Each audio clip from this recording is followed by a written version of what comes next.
આજે આપણે બનાવીશું મસ્ત મજાની ચણાના દાળની એકદમ ખસ્તા એવી આપણે પૂરી। આજની મારી રેસીપી ગમે તો એક લાઈક ને એક સબસ્ક્રાઈબ જરૂરથી કરજો। હાલો, જય શ્રી કૃષ્ણ। મારા કિચનમાં બધાનું હાર્દિક સ્વાગત છે। આજે આપણે બનાવીશું ચણા દાળની ખસ્તા એવી કચોરીને ભૂલી જાય એવી આપણે આજે પૂરી બનાવીશું। આ ચણાની દાળ મેં અડધી વાટકી પલાળેલી છે।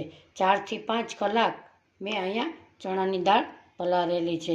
તમે ગરમ પાણીમાં પણ પલાળી શકો છો।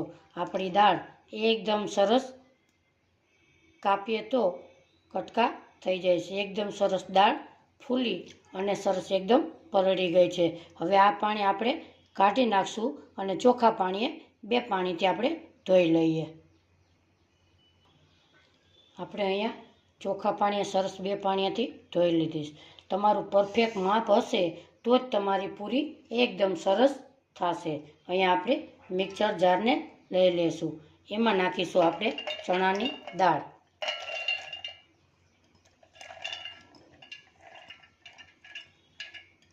આપણે અહીંયા ચણાની દાળ બધી અંદર ઉમેરી દીધી છે।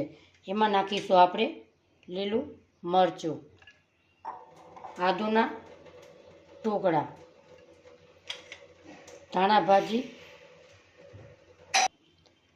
ભાજી આપણે આ ડંઠલ સહિત લીધી છે। એની ફ્લેવર ખૂબ જ સરસ આવે છે। એમાં નાખીશું આપણે 1 ચમચી આખું જીરું અને હવે નાખીશું આપણે લસણની 4 થી 5 કળી। હવે આપણે એમાં થોડુંક એવું પાણી ઉમેરી દઈએ અને એની એકદમ સરસ પેસ્ટ બનાવી લઈએ। અહીંયા આપણે જોઈ શકીએ કે એકદમ સરસ બારીક આપણે પીસી લીધેલું છે। આમાં ચણાની દાળ ન રહે એનું આપણે ધ્યાન રાખીશું। હવે આપણે લોટ બાંધી લઈએ। લોટ બાંધવા માટે એક આપણે વાસણ લેશું। એમાં નાખીશું આપણે ઘઉંનો લોટ 1 કપ, એનું માપ જોઈ લે સરસ રીતે। 1 કપ ઘઉંનો લોટ અને એનાથી અડધો ચણાની દાળ। હવે આપણે લોટને અંદર ઉમેરી દઈએ।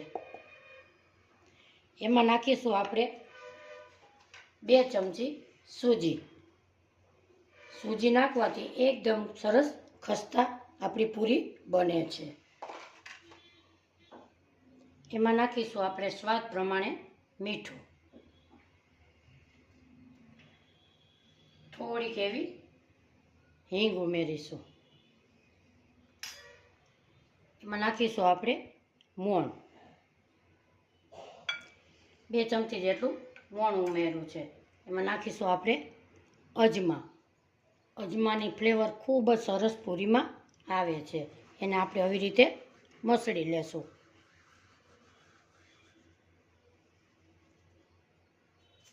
એમાં નાખીશું હવે આપણે પેસ્ટ બનાવેલી હતી ચણાના દાળની, એ આપણે અંદર ઉમેરી દઈએ।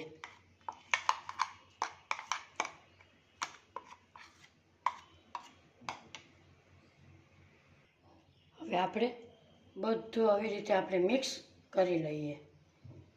આમાં આપણે અત્યારે પાણી નાખવાનું નથી, એકદમ સરસ કઠણ જ લોટ બાંધીશું।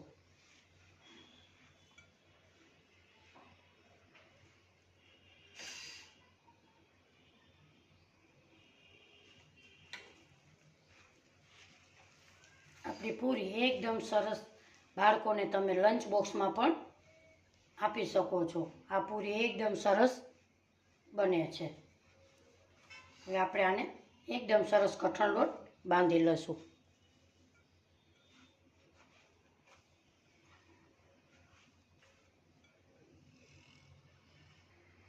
આપણો લોટ એકદમ સરસ કઠણ બંધાઈ ગયો છે। એની માથે થોડુંક એવું આપણે તેલ નાખીશું અને એકદમ સરસ આપણે મસળી લેશું। એવી રીતે સરસ આપણે એકદમ મસળી લેશું। આપણો એકદમ સરસ લોટ મસળાઈ ગયો છે। હવે આપણે પૂરી વણીશું। આ લોટમાંથી આપણે આવી રીતે મોટા મોટા ગોયણા વારી લઈએ આવી રીતે.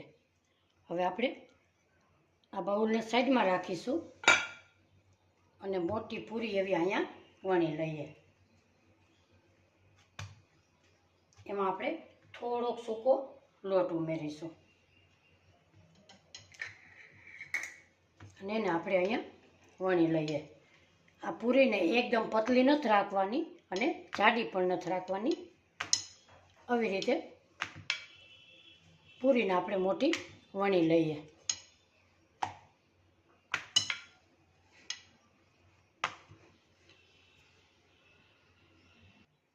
આપણી પૂરી વણાઈ ગઈ છે. આપણે આવી થિકનેસ રાખીશું. હવે એમાં આપણે એક ધારવાળો ગ્લાસ, વાટકો કોઈ પણ લઈ અને એને તમે આવી રીતે શેપ આપી શકો છો. આવી રીતે બધી પૂરીને આપણે વણી લઈએ.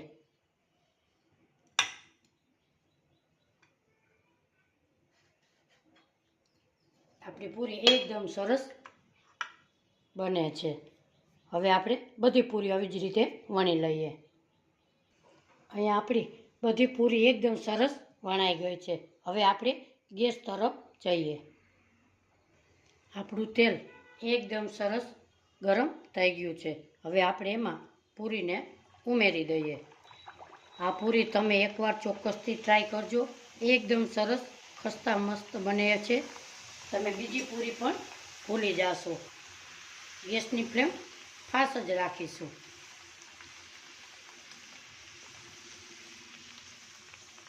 હવે આપણે પૂરીને પલટાવી લઈએ.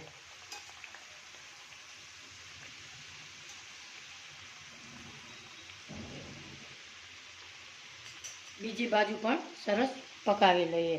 આજની મારી રેસીપી તમને પૂરીની ગમે તો લાઈક, શેર અને સબસ્ક્રાઈબ કરવાનું ભૂલશો નહીં.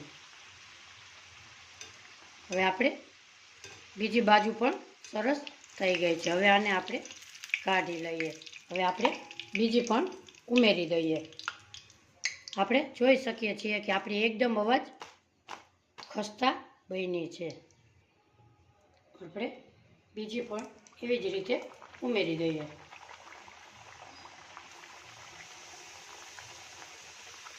તમે બાળકોને ટિફિન બોક્સમાં, લંચ બોક્સમાં પણ આપી શકો છો.